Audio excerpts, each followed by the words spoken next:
चलिए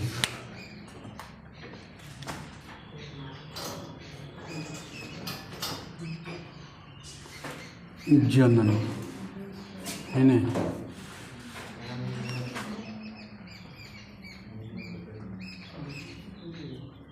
class number 2।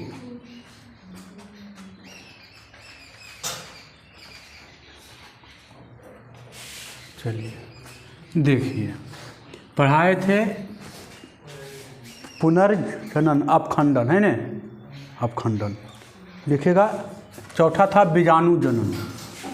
चलिए आइए, बीजाणु जनन है ना, बीजाणु जनन।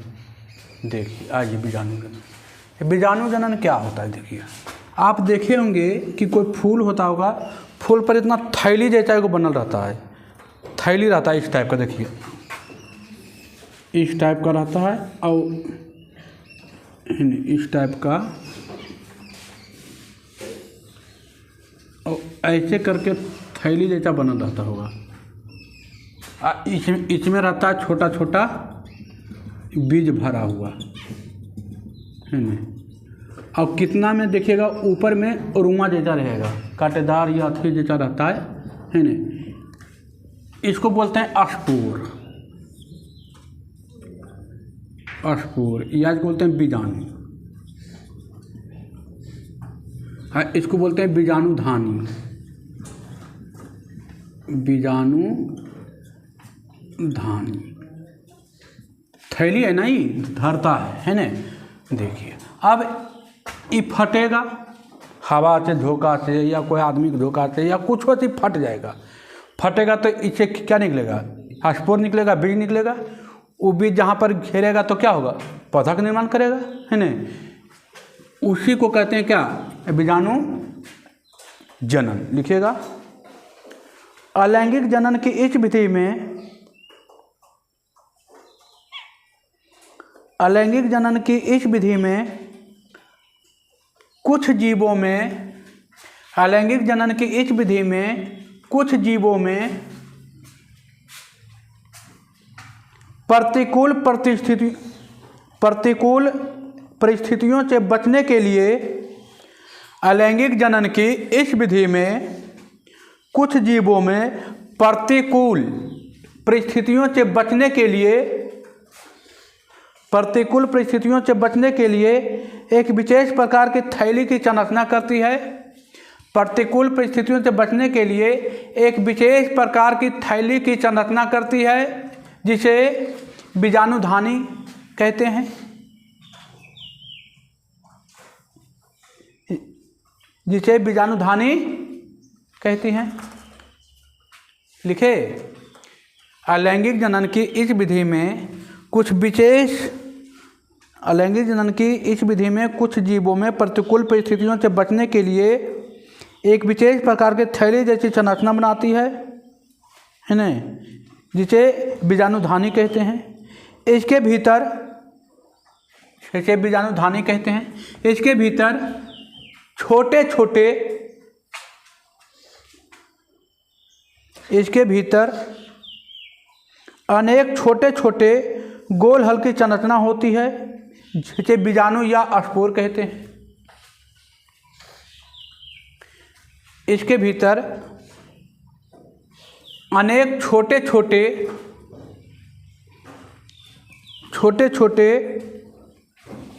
गोल हल्की संरचना होती है, गोल हल्की संरचना होती है, जिसे स्पोर या बीजाणु कहते हैं।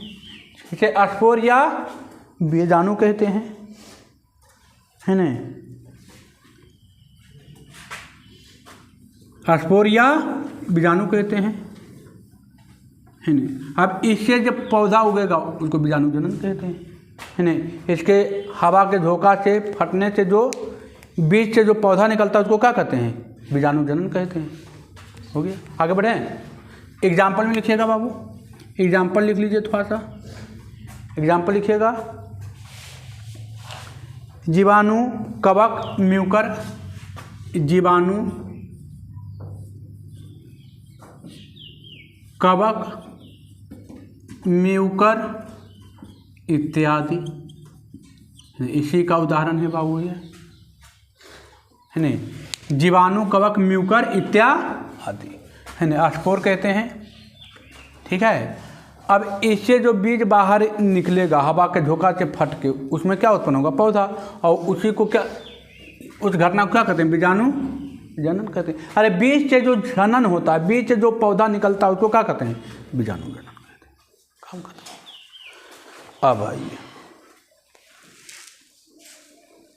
आगे चलते हैं। देखिए, ये घटना आप पढ़ लिए, ये चारों हो गया, खत्म हो गया ना। अब इसी में एक और है, देखिए,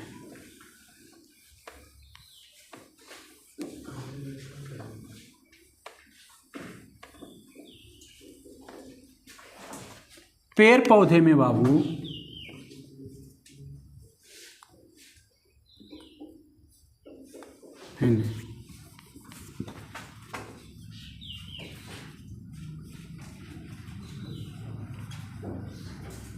पेड़ पौधों में जनन।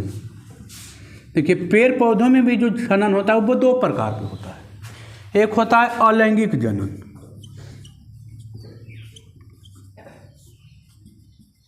अलैंगिक जनन लिखिएगा, पेड़ पौधों में जनन, है ना।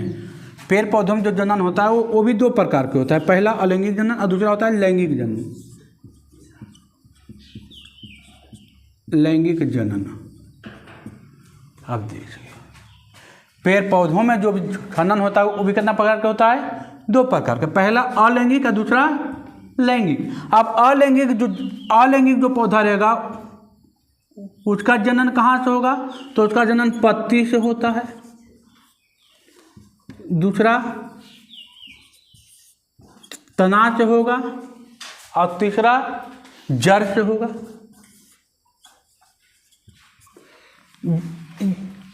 जो पत्ती से पौधा बन जाए, पत्ती से क्या बन जाए? पौधा बन जाए, वो अलैंगिक जनन होगा। जो तना से क्या बन जाए? पौधा बन जाए, पेड़ बन जाए, उसको कहते हैं अलैंगिक जनन। और जो जड़ से बन जाए, अलैंगिक जनन। लेकिन लैंगिक जनन तो बीज से बने, पहला है इसमें, बीज से जो बनेगा तो किससे बनेगा? बीज से बनेगा। और दूसरा जो फूल से बने। तो जो बीज और फूल से जो पौधा बनेगा वो क्या होगा? लैंगिक जनन। और जो पत्ता, तना और जड़ से पौधा बनता उसको अलैंगिक जनन। उसको कौन सा जनन? अलैंगिक जनन, है ना। इसी को एक दूसरा नाम दिया कायिक प्रबंधन। कायिक प्रबंधन, इसी का एक दूसरा नाम है कायिक प्रबंधन। यही आपको अभी क्या करना है? पढ़ना है, कायिक प्रबंधन। आए समझ में? अलैंगिक जनन में ही एक कथी है कायिक प्रबंधन। इसी को कहते हैं कायिक प्रबंधन। कायिक मतलब होता है शरीर, जो शरीर से बनता है ना। तो शरीर से जो पौधा बनता है उसको कहते हैं कायिक प्रबंधन। अब शरीर में तीनों चीज आता है, पत्ता भी आता है, तना भी आता है और जड़ भी आता है ना। तो कायिक पेड़ पौधा में जो जनन की प्रक्रिया दो प्रकार की होती है, अलैंगिक जनन और लैंगिक जनन। लैंगिक जनन में जो पत्ता से पेड़ पौधा बन जाए, तना से पौधा बन जाए और जड़ से पौधा बन जाए, उसको अलैंगिक जनन या कायिक प्रबंधन कहते हैं। और जो बीज से पौधा बन जाए, फूल से पौधा बन जाए, उसको कहते हैं लैंगिक जनन। उसको क्या कहते हैं? लैंगिक जनन। अब लिखिएगा कायिक प्रबंधन, लिखिएगा कायिक प्रबंधन, है ना। लिखिएगा कायिक प्रबंधन, है ना। अब देखिए नींबू है। नींबू क्या होता है? नींबू जो है कागजी नींबू के टहनी काट के भी लगाते हैं, लगाते हैं नहीं लगाते हैं? तो देखिए उसका तनाज बन रहा है ना, तनाज बन जाता है ना। तो तनाज बनता है तो अलैंगिक जनन। अड़हुल का फूल का भी आप देखते होंगे, कन्नी काट के लगा देता है तो हो जाता है, होता है ना, है ना। तो लिखिएगा कायिक प्रबंधन, लिखेगा कायिक प्रबंधन। किसी भी पौधे का या किसी भी जीव के शरीर का, किसी भी पौधे का या किसी भी जीव के शरीर का वर्धी या जनन भाग को काट लिया जाए,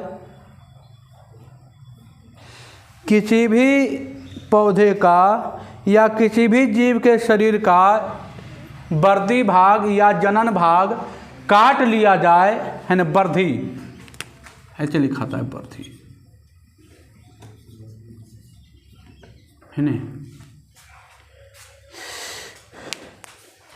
किसी भी पौधे का या किसी भी जीव के शरीर का वर्धी भाग या जनन भाग काट लिया जाए तो वे वर्धी या जनन फिर से एक नया जीव में बदल जाता है। किसी भी पौधे का या किसी भी जीव के शरीर का वर्धी या जनन भाग को काट लिया जाए तो वे वर्धी या जनन भाग फिर से एक नया जीव में बदल जाता है। तो इस प्रक्रम को कायिक प्रबंधन कहते हैं। लिखे,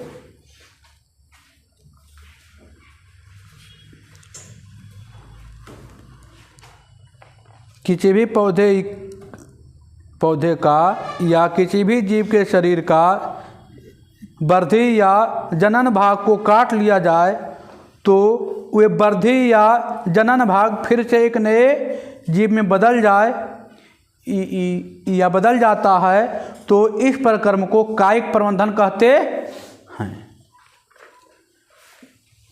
एग्जाम्पल में लिख सकते हैं, जैसे आलू में कौन होता है, जैसे देखिए वर्धी भाग तीनों को होता है ना। वर्धी भाग देखिए तीन को बताएं। पहला पत्ती होता है ना, पहला पत्ती होता है वर्धी भाग, या इसको जनन भाग भी कहते हैं, है ना, या इसको जनन भाग भी कहते हैं, जनन भाग, है ना। देखिए पत्ती और दूसरा तना और तीसरा जड़। तो देखिए आलू इससे निकलता है, होता है आलू। ये हो गया, गुलाब का फूल भी हो सकता है, गुलाब का पौधा इससे होता है। और पत्ती में होता है क्या, पत्ती में होता है बायोफिलम नाम का एक पौधा है जो पत्ती से बनता है, बायोफिलम, है ना। बायोफिलम जो पौधा वो किससे बनता है, पत्ती से। गुलाब का फूल आप काट कर करते हैं तो किससे हो गया, तना से। आलू रोपते हैं काट के, वो किससे हो गई। तो देखिए जो शरीर से बन रहा है, जो बीज से नहीं होता है, बीज से और फूल से नहीं होता है, उसको अलैंगिक जनन कहते हैं या कायिक प्रबंधन कहते हैं। पूछेगा कायिक प्रबंधन किसे कहते हैं, या पूछेगा कायिक प्रबंधन में जनन में कौन कौन सा भाग लेता है, कौन कौन भाग लेता है। तो कायिक प्रबंधन में जनन में 3 को भाग लेते हैं, कौन कौन, पत्ती, तना और जड़, 3 को भाग लेता है। ऑब्जेक्टिव में आएगा कि कायिक प्रबंधन में जनन की क्रिया में कौन कौन भाग लेते हैं। ऑप्शन देख के मार लीजिएगा, तीनों रहेगा, तीनों दे दिया ऑप्शन में, और तो चौथा ऑप्शन रहेगा इनमें से सभी मारिएगा, हो जाएगा। आगे बढ़ें। अब आइए, अब देखिए अलैंगिक जनन आप पढ़ लिए ना। अब एगो बचा है लैंगिक जनन। अब आइए हेडिंग डालिए लैंगिक जनन।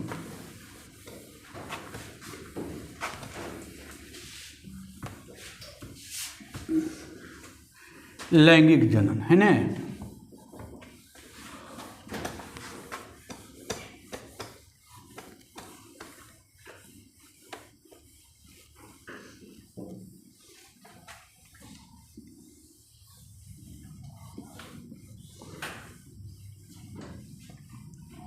देखिए दूसरा,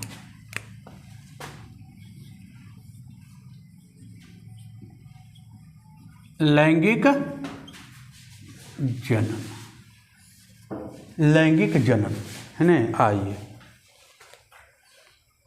इसमें क्या होता है, लैंगिक जनन में दो जीव भाग लेते हैं, दो जन भाग लेते हैं, एक स्त्री एक पुरुष। दोनों मिलकर जब तक मिलेंगे नहीं तब तक अगला प्रोडक्ट आएगा नहीं, अगला जीव पैदा नहीं होगा, है ना। तो इसमें दो जीव भाग लेते हैं। कितना जीव भाग लेते हैं? दो, है ना। लिखिएगा, वैसा जनन जिसमें दो विपरीत लिंग वाले जीव भाग लेते हैं, वैसा जनन जिसमें दो विपरीत लिंग वाले जनक भाग लेते हैं, वैसा जीव जिसमें दो विपरीत लिंग वाले जनक भाग लेते हैं, वैसा जीव जिसमें दो विपरीत लिंग वाले जनक भाग लेते हैं, उसे लैंगिक जनन कहते हैं। वैसा जीव जिसमें दो विपरीत लिंग वाले जनक भाग लेते हैं, वैसा जीव जिसमें दो विपरीत लिंग वाले जनक भाग लेते हैं। तो इसमें देखिए, इसमें जो होता है दोनों जनक, एक को कहते हैं नर, और एक को कहते हैं स्त्री, एक को कहते हैं स्त्री, या इसको कहते हैं पुरुष नारी, है ना। एक होता है, इसको बोलते हैं नर नारी, पुरुष और स्त्री। ये दोनों जब तक मिलेंगे नहीं तब तक अगला प्रोडक्ट, अगला चीज आएगा नहीं। अब देखिए, अब होगा कैसे भाई? देखिए, नर युग्मक के शरीर से एक चीज़ निकलता है जिसको बोलते हैं शुक्राणु, है ना। ये एक कोशिकीय पदार्थ होता है ना। तो लिखते चलिएगा, लिखिएगा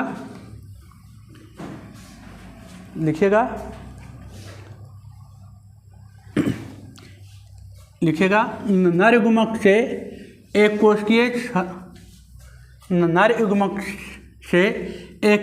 जीव का निर्माण होता है। नर युग्मक से एक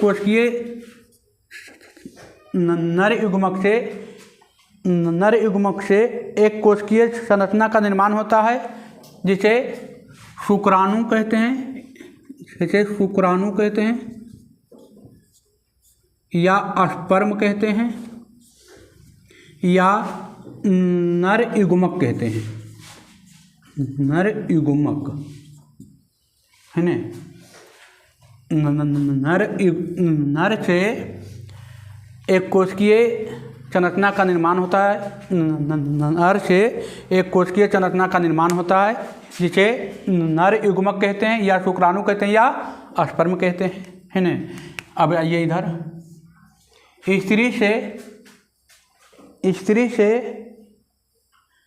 स्त्री से भी एक कोशिकीय संरचना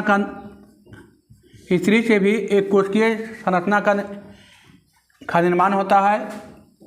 स्त्री से भी एक कोशिकीय संरचना का निर्माण होता है, जिसे अंडाणु कहते हैं, है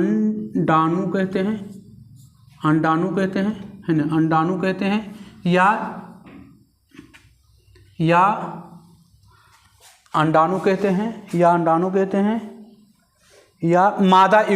हैं, या मादा युग्मक कहते हैं, है ना।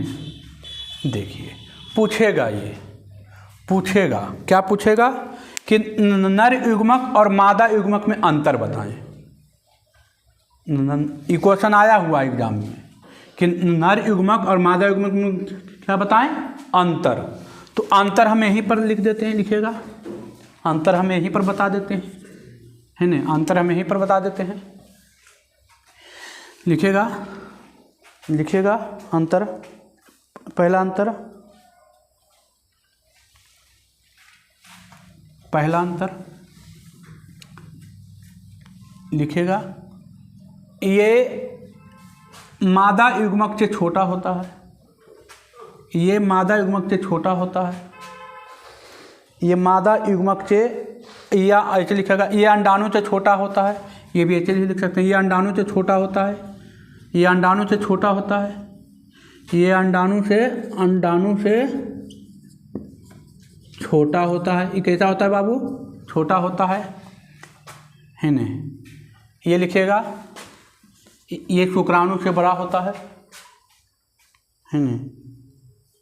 ये इसका आकार बड़ा होता है, लिख सकते हैं इसका आकार बड़ा होता है, इसका आकार बड़ा होता है। लिखे नर युग्मक और मादा युग्मक में अंतर, ये अंडाणु से छोटा होता है, ये आकार में बड़ा होता है, या ऐसे लिख सकते हैं ये शुक्राणु से बड़ा होता है, ये आकार में क्या होता है?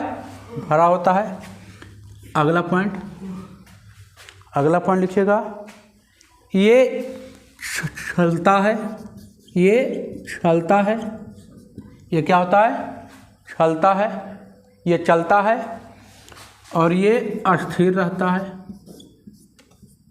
ये अस्थिर रहता है, ये चलता है, ये चलता है, और ये अस्थिर रहता है। हो गया? ये अस्थिर रहती है, ये अस्थिर रहता है। अब देखिए इसका जो आकार है इस टाइप का होता है बाबू, देखिए ऐसे इस टाइप का है नहीं, ऐसे इस टाइप का इसका जो आकार है, ऐसे यहाँ पर जो होता है ऐसे करके आगे में ऐसे करके रहता है बना हुआ, इस टाइप का। इसका जो आकार होता है गोल जैसा ऐसा होता है नहीं? इसकी संरचना ऐसे होती है, इसकी संरचना ऐसे होती है। ठीक है? अब देखिए हो गया। नर युग्मक से जो एक कोशिकीय जीव निकलता है उसको क्या कहते हैं? शुक्राणु कहते हैं। स्त्री युग्मक से, स्त्री से जो एक कोशिकीय जीव निकलता है उसको अंडाणु कहते हैं, या उसको मादा युग्मक कहते हैं। इसका आकार क्या होता है? अंडाणु से छोटा होता है। ये क्या होता है? चलता होता है, ये चलता है, और इसका आकृति कैसा होती है? इस टाइप की होती है। इसका आकार शुक्राणु से बड़ा होता है, या इसका आकार बड़ा होता है, या स्थिर होता है, इसका आकार कैसे होता है? अब देखिए, अब ये दोनों में क्या होता है? ये जब निकलता है ना तो आधा जोड़ा निकलता है। मानव शरीर का, मानव में जो गुणसूत्र पाया जाता है ना, गुणसूत्र यहाँ पर लिखते चलते हैं, गुणसूत्र वो 46 होता है। कितना गुणसूत्र होता है? 46। 2n बराबर कितना होता है? 46।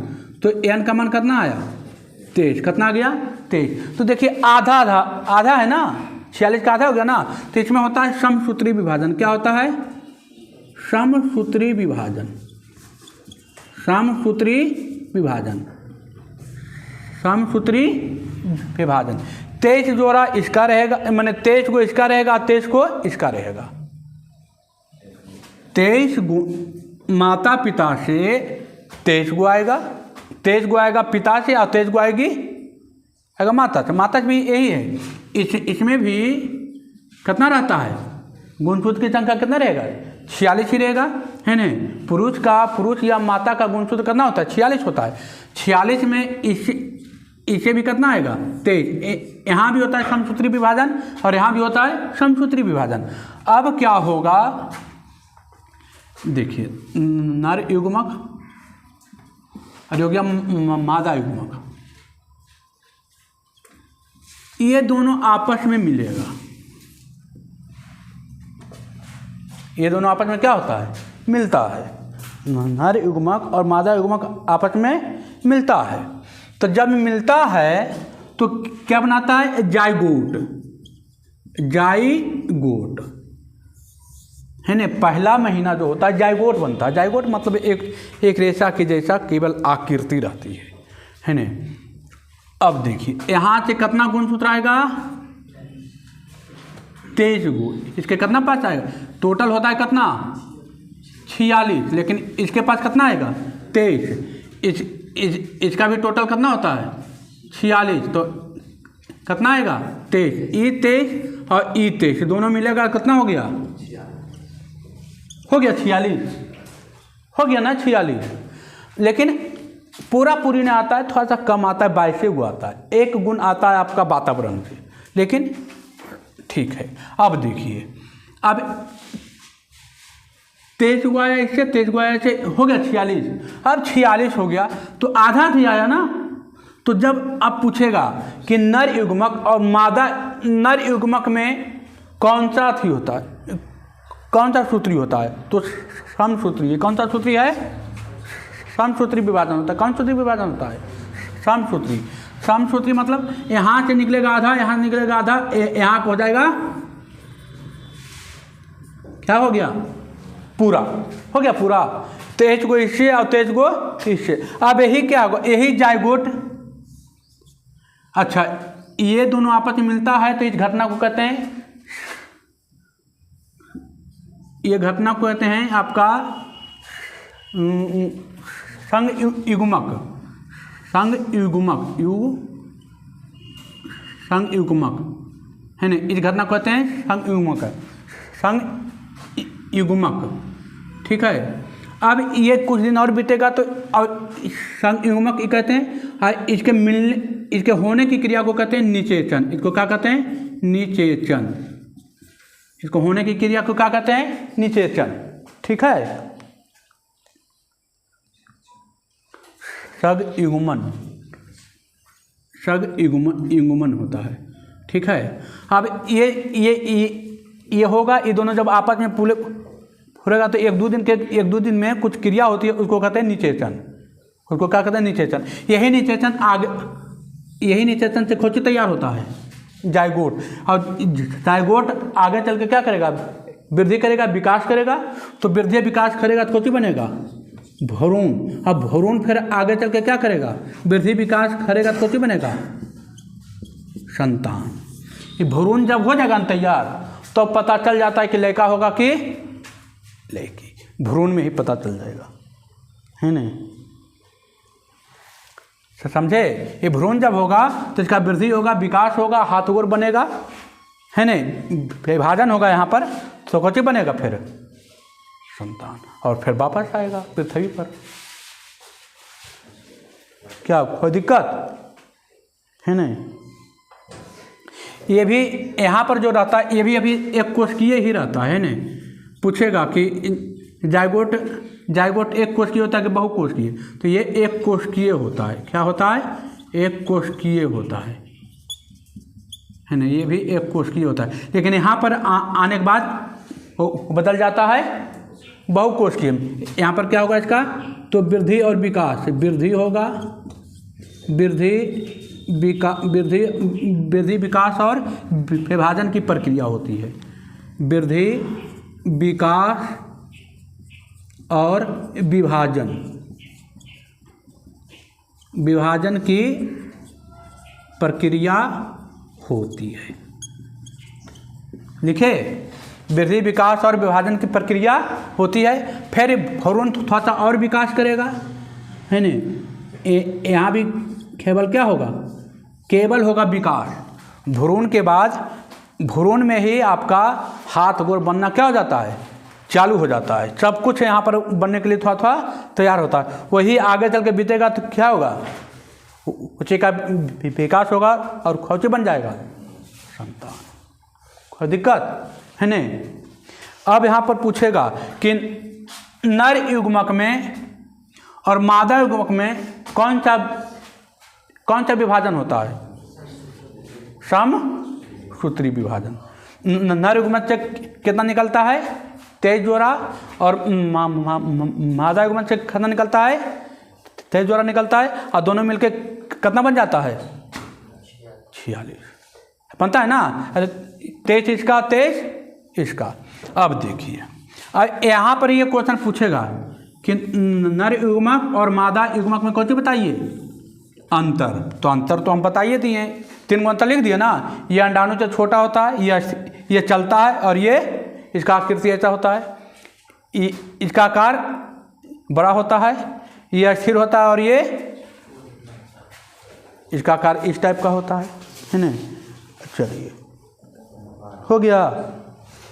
अब थोड़ा सा लिखना चाहते हैं तो लिख सकते हैं, पॉइंट बाई पॉइंट, 2-4 पॉइंट आओ लिख लीजिए। लिखेगा, इंसान में 23 जोड़ा या 46 गुणसूत्र होता है। इंसान में 23 जोड़ा या 46 गुणसूत्र होता है। इंसान में 23 जोड़ा या 46 गुणसूत्र होता है। इंसान में 23 जोड़ा या 46 गुणसूत्र होता है। अगला पॉइंट,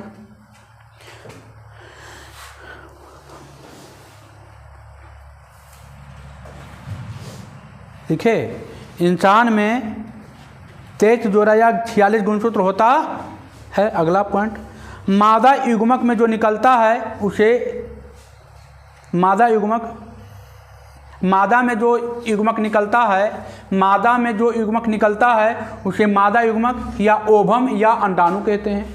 मादा युग्मक में जो निकलता है, मादा युग्मक में जो निकलता है, मादा युग्मक में जो निकलता है उसे मादा युग्मक कहते हैं या ओभम कहते हैं या अंडाणु कहते हैं। मादा युग्मक में जो निकलता है उसे मादा युग्मक कहते हैं या ओभम कहते हैं या अंडाणु कहते हैं। अगला पॉइंट, नर युग्मक में जो निकलता है उसे नर युग्मक या स्पर्म या शुक्राणु कहते हैं। नर युग्मक में जो निकलता है, नर युग्मक में जो निकलता है उसे नर युग्मक या स्पर्म या शुक्राणु कहते हैं। हो गया। नर युग्मक में जो निकलता है उसे नर में जो युग्मक निकलता है उसे नर युग्मक या स्पर्म या शुक्राणु कहते हैं। अगला पॉइंट, नर युग्मक और मादा युग्मक जब आपस में मिलते हैं तो इसे संगलन या संगलन है नहीं, इसको संगलन भी कहते हैं, संगलन भी कहते हैं।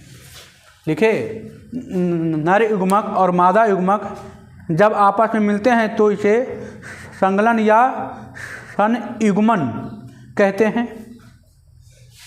नर युग्मक और मादा युग्मक जब आपस में मिलते हैं तो इसे संगलन या संयुग्मन कहते हैं। इस घटना को निषेचन कहते हैं। इस घटना को निषेचन कहते हैं। इसी घटना क्या कहते हैं? निषेचन कहते हैं। इस घटना को निषेचन कहते हैं। लिखे, नर युग्मक और मादा युग्मक जब आपस में मिलते हैं तो इसे संगलन या संयुग्मन कहते हैं। इस घटना को निषेचन कहते हैं। इस घटना के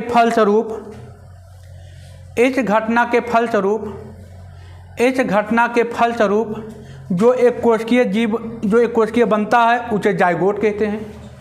इस घटना के फलस्वरूप जो एक कोशिकीय बनता है उसे जाइगोट कहते हैं या युग्मज कहते हैं,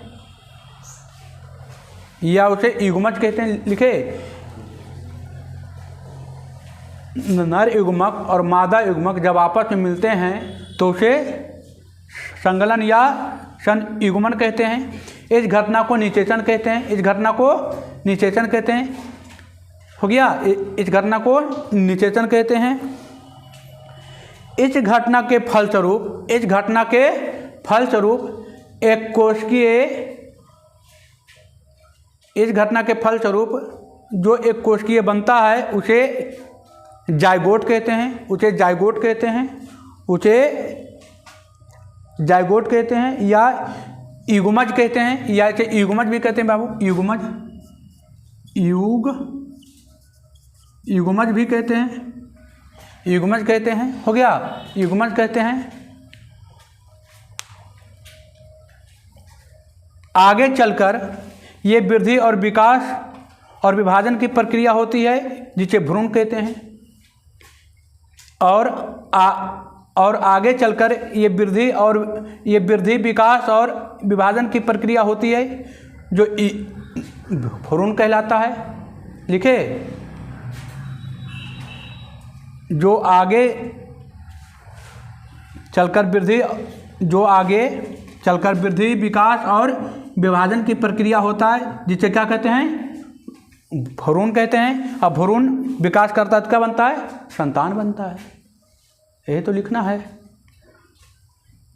जायगोट में वृद्धि, विकास और विभाजन की प्रक्रिया होती है, जो क्या कहलाता है, आगे चलकर भ्रूण कहलाता है। और भ्रूण जब और हल्का सा विकास किया तो कौन बन जाएगा, संतान बनेगा। यही तो लिखना है, संतान बनता है। हो गया। लिखे, जायगोट जब वृद्धि, विकास और इसमें विभाजन की प्रक्रिया होती है तो कौन का निर्माण करता है, भ्रूण का निर्माण करता है। और भ्रूण विकास करता है, कौन बन जाता है, संतान बनता है। हो गया। इसका कहानी हो गया खत्म। अब यहाँ पर क्वेश्चन उठता है, लैंगिक जनन में कितने जीव भाग लेते हैं, 2 जीव। कितना जीव, और 2 सेम लिंग वाला, विपरीत लिंग का, एक मादा होना चाहिए तो एक नर होना चाहिए। इसमें कौन सा विभाजन होती है, समसूत्री विभाजन। कौन सा विभाजन होता है, समसूत्री विभाजन। पूछेगा कि पुरुष में कितने गुणसूत्र पाए जाते हैं, 46। कितने गुणसूत्र, 46। ये सब पूछेगा। जायगोट कब बनता है, तो जब नर युग्मक मादा युग्मक आपस में मिलते हैं तो युग्मक होता है। सन युग्मक की इस घटना को क्या कहते हैं, निषेचन। और निषेचन के प्रक्रिया के फलस्वरूप कौन बनता है, जायगोट बनता है।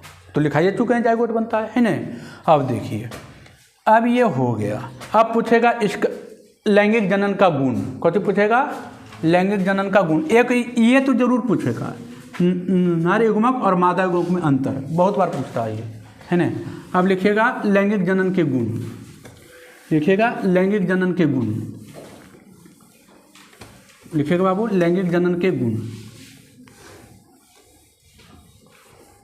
पूछिए, लिखिएगा लैंगिक जनन के गुण।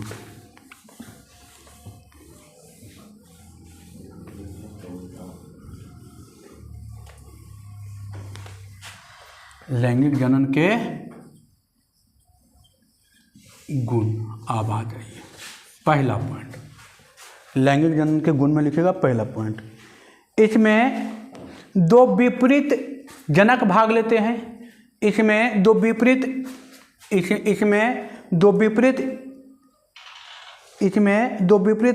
जनक भाग लेते हैं।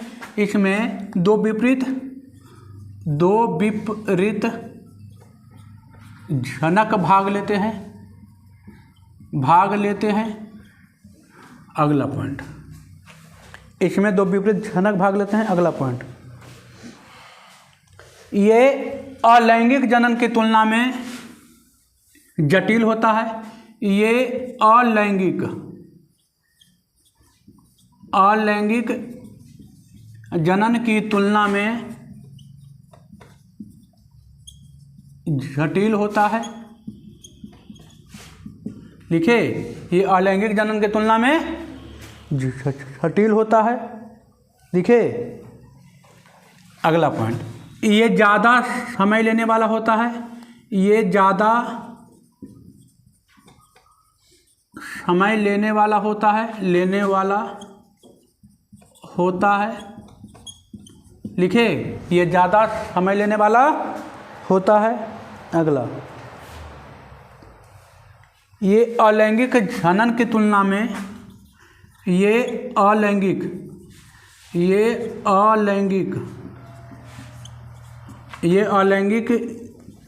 जनन की तुलना में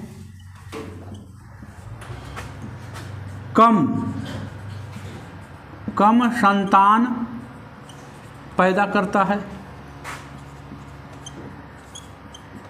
ये अलैंगिक जनन की तुलना में कम संतान पैदा करता है कि नहीं, कम संतान पैदा करता है। अगला पॉइंट, ये उच्च कोटि के जीवों में होता है। ये उच्च कोटि के जीवों में होता है। ये उच्च कोटि के जीवों में होता है। ये उच्च कोटि के जीवों में होता है। लिखे,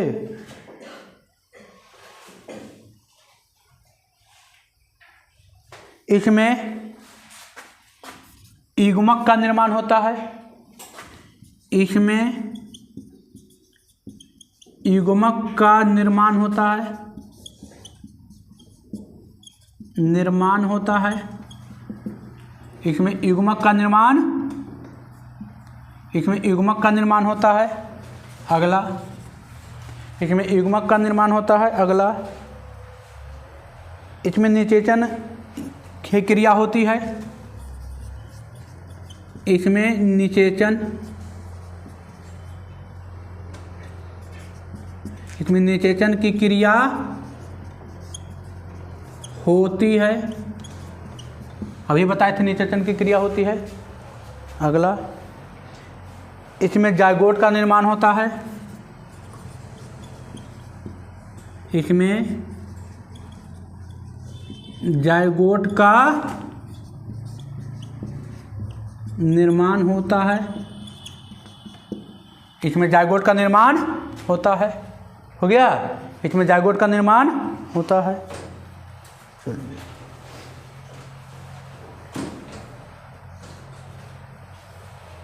अगला पॉइंट, इसमें उत्पन्न संतान को क्लोन नहीं कहा जाता है। अगला पॉइंट, इसमें उत्पन्न संतान को क्लोन नहीं कहा जाता है, नहीं कहा जाता है। कि कहा जाता है, खूब बहू होता है अपना माँ बाप की तरह नहीं होता है। बाप आँख हो गया बाप के तो नाक हो जाएगा माई के, अंतर हो गया। आँख नाक मुँह माई के तो आँख हो गलो बाप के, होता है कि नहीं। तो इसमें एक जैसा नहीं होता, नहीं होता है। चलिए, अंतर लिखा गया है, वो लिखा गया 1 2 3 4 5 6 7 8 9। चलिए, बहुत हो गया। ये भी 3 नंबर के पूछेगा लैंगिक जनन के गुण लिखें। तो पहला, इसमें 2 विपरीत लिंग वाले भाग लेते हैं, या इसमें 2 विपरीत जनक भाग लेते हैं। ये अलैंगिक जनन की तुलना में क्या होता है, जटिल होता है। ये आसान नहीं है, ये जटिल है ना। ये बनने में टाइम लगता है, ये ज़्यादा समय लेता है ना। 9 महीना, 2 महीना, 5 महीना, 1 महीना भी लगता है। जैसे खरगोश का 1 महीना होता है कि नहीं। चलिए, ये अलैंगिक जनन की तुलना में कम संतान होता है ना। हजारों की संख्या में नहीं आता है, 2 2 आता है। ये उच्च कोटि के जीवों में होता है। ये युग्मक का निर्माण करता है, ये बताए थे।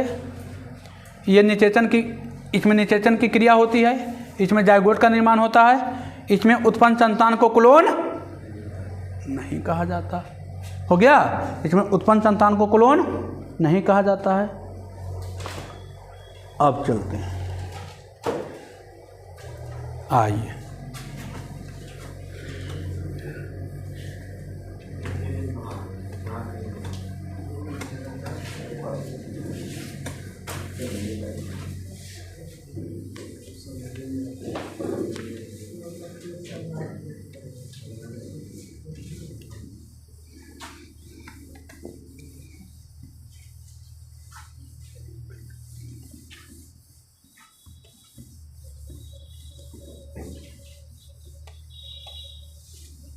चलिए, आइए देखिए, अगला हेडिंग डालिएगा।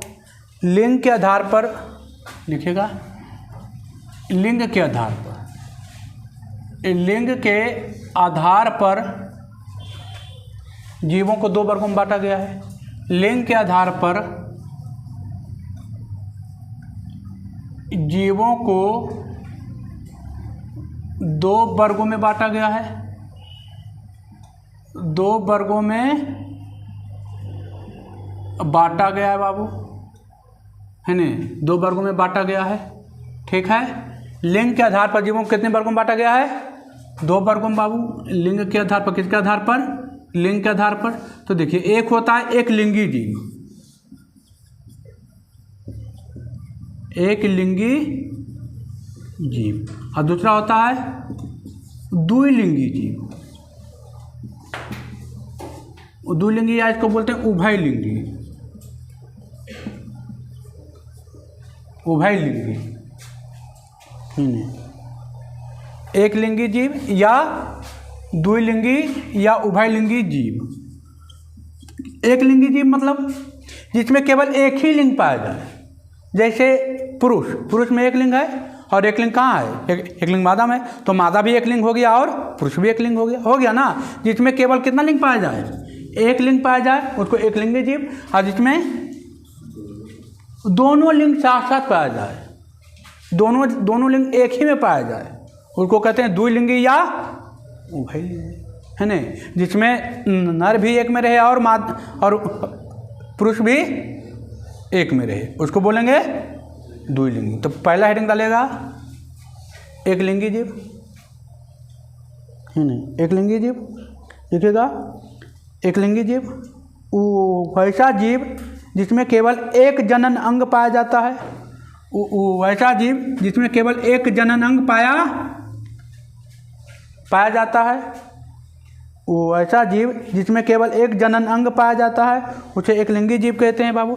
देखिए ये जीव है, तो अब जीव में देखिए एक में क्या पाया जाएगा, शुक्राणु पाया जाएगा, और एक में अंडाणु पाया जाएगा, एक में अंडाणु पाया जाएगा, एक में शुक्राणु, तो एक में अंडाणु पाया जाएगा। क्या पाया जाएगा, अरे ये रहेगा नर, तो ये क्या रहेगा मादा। बताए थे कि नर से निकलता है शुक्राणु और मादा से निकलता है अंडाणु। तो एक जीव जो है, एक लिंगी जीव में दोनों आ गया ना, एक में रहेगा नर तो एक में रहेगा मादा। तो नर से निकलता है शुक्राणु, मादा से निकलता है अंडाणु। अब देखिए, अब इसमें पूछेगा एग्जाम्पल में एक लिंगी जीव का कौन है, तो लिखिएगा एग्जाम्पल में मनुष्य। एग्जाम्पल में लिखिएगा मनुष्य, घोड़ा, बंदर, पपीता, तारबूज, मछली। मनुष्य, घोड़ा, जानवर जितना भी लमसम एक लिंगीय है ना। आदमी, घोड़ा, बंदर, पपीता, तारबूज, मछली, मेढक इत्यादि। लिखे आदमी, घोड़ा, बंदर, गाय, भैंस, है न, बैल, बकरी, जितना ये टोटल है न, बंदर, पपीता, तारबूज, मछली, मेढक इत्यादि। लिखे मेढक इत्यादि। अब लिखिएगा द्विलिंगी या उभयलिंगी जीव। द्विलिंगी या उभयलिंगी जीव।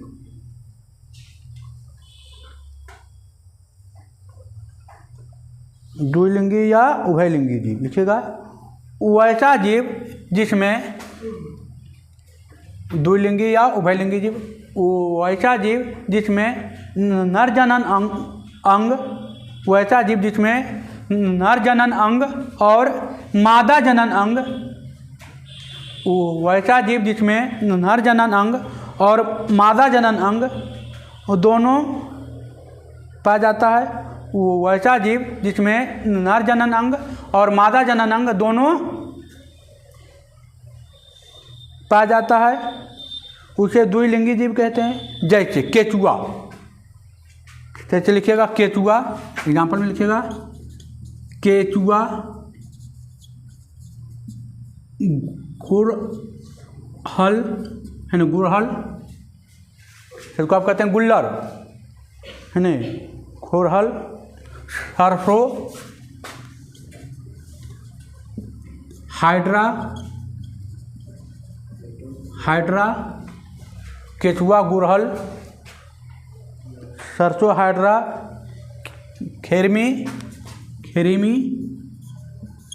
है ना, ज़्यादातर पेड़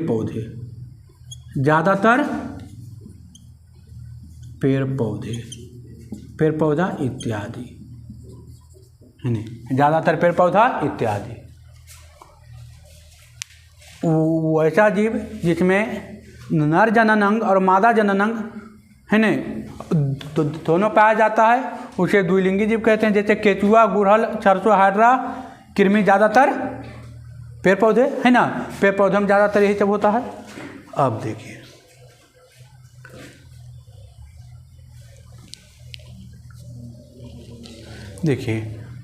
लैंगिक जनन और अलैंगिक जनन दोनों जीव में ज़्यादा जरूरी कौन है और ज़्यादा विकास किसका होगा? लैंगिक जनन का, अलैंगिक जनन का नहीं। अलैंगिक जनन जीव जो है उसमें उसका शरीर जो होता है ना परिवर्तनशील नहीं होता है। ज़्यादा गर्मी या ज़्यादा अति करेगा तो क्या हो जाएगा? मर जाता है। लेकिन जो जीव लैंगिक जनन करता है उसका शरीर परिवर्तनशील होता है। ज़्यादा गर्मी करेगा तो अपना शरीर को उस टेम्परेचर पर लेकर चल जाता है। चाहे हम ही लोग को क्या कितना गर्मी करता है तो मरते हैं, है ना, मरते हैं। उस अनुसार सहने की क्षमता आ जाता है ना। तो और कुछ जीव ऐसा है जो नहीं सह पाता है तो जीव ऊपर जाता है ना। तो लिखिएगा, स्टार मार्क लिखिएगा। जरिए पूछता है लैंगिक जनन और अलैंगिक जनन में जीवों के विकास के लिए कौन जरूरी है? लैंगिक जनन और अलैंगिक जनन में जीवों के विकास के लिए कौन जरूरी है?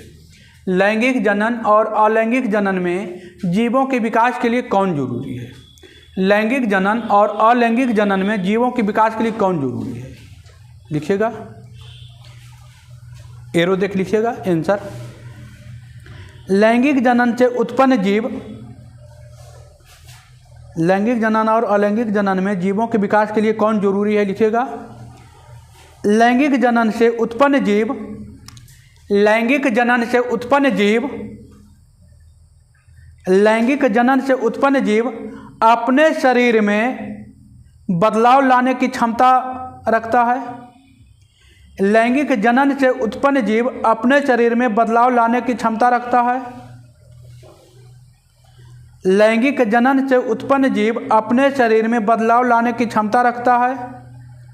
लैंगिक जनन से उत्पन्न जीव अपने शरीर में बदलाव लाने की क्षमता रखता है।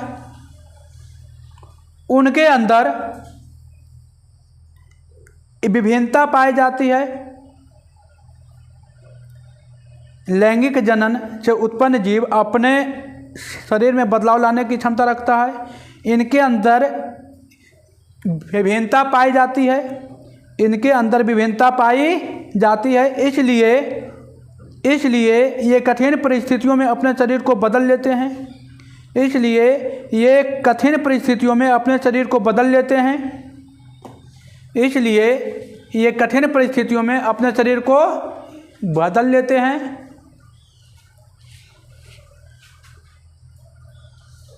इसलिए ये कठिन परिस्थितियों में अपने शरीर को बदल लेते हैं और अपना अस्तित्व को बनाए रखते हैं। और अपना अस्तित्व को बनाए रखते हैं। और अपना अस्तित्व को बनाए रखते हैं। और अपना अस्तित्व को बनाए रखते हैं। और अपना अस्तित्व को बनाए रखते हैं। जबकि अलैंगिक जनन से उत्पन्न संतान में, जबकि अलैंगिक जनन से उत्पन्न संतान में इस तरह का गुण नहीं पाया जाता है। जबकि अलैंगिक जनन से उत्पन्न संतान में इस तरह का गुण नहीं पाया जाता है। जबकि अलैंगिक जनन से उत्पन्न संतान में इस तरह का गुण नहीं पाया जाता है। जबकि अलैंगिक जनन से उत्पन्न संतान में इस तरह का गुण नहीं पाया जाता है। इसलिए विषम परिस्थिति आते ही ये समाप्त हो जाता है। इसलिए ये विषम परिस्थिति आते ही समाप्त हो जाता है। इसलिए ये विषम परिस्थिति आते ही ये समाप्त हो जाता है। देखिए, आप दोनों पढ़ लिए, अलैंगिक भी पढ़ लिए और लैंगिक भी पढ़ लिए। कल अब चलेगा फूल के चर्चा होगा, है ना। फूल में लैंगिक जनन पढ़ाएंगे, है ना, जो कि खल होगा। ठीक है बाबू, धन्यवाद।